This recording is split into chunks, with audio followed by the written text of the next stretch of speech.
State of Texas, 108 votes for President Jimmy Carter. Democrats are a bit, I guess, like Will Rogers described us when he said, I don't belong to any organized political party, I'm a Democrat.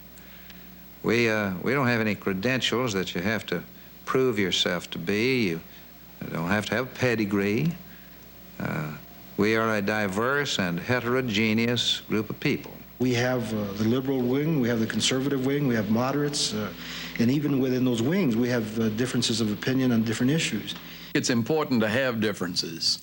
I am a Democrat because I think it's a party that respects differences and is broad enough to include those differences, and I think we are a more vibrant party.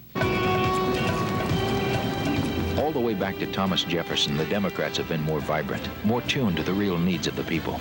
No wonder, then, that every 4 years, it's the Republicans who must become the friends of working people, of old people, of poor people. They need the votes.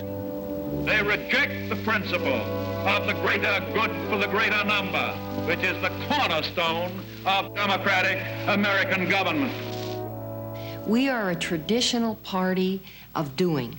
We represent people that very often don't have strong voices. We are not the party of corporate America. The word liberal has been so treadworn that I can hardly get it out of my mouth anymore. But we're a hopeful party and a determined party, and we've come a long way, this country has, in making some of our inequalities more just.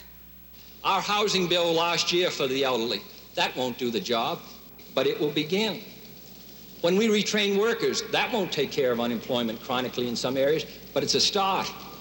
We aren't able overnight to solve all the problems that this country faces, but is that any good reason why we should say, let's not even try? That's what we're going to do today. We are trying. We are trying. No leader can solve all of the complex, impossible problems in this world, and no leader's ever going to. When people say, well, there isn't any way to go, or there isn't a dime's worth of difference, that's wrong. There is a great deal difference. I have seen the difference. I have seen the increase in money that has come with the various programs. The grants and aids to states and localities has increased by 25%. More minority interests have been paid close attention to and something done about them than ever before in the past. Now, this is the kind of fellow I want to see serving in the White House, a man who has the guts to do the right thing.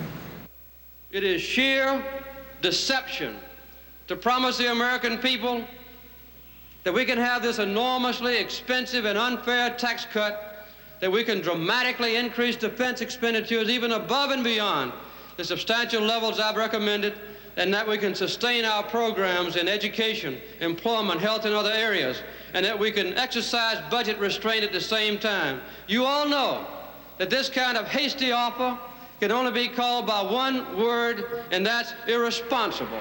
Ronald Reagan isn't going to worry about Social Security, and he's not going to worry about the elderly poor in the cities in America. And he's not going to worry about minorities in America, because that's not the basic constituency which will elect a Ronald Reagan. I only have one request to make of you.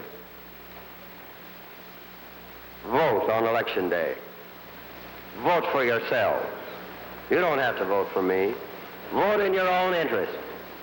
And when you do that, you can only vote one way. Vote for the welfare of the country, vote for the welfare of the world, and vote for your own welfare by voting the Democratic ticket straight on November the 2nd. Re-elect a Democrat, President Carter, on November 4th.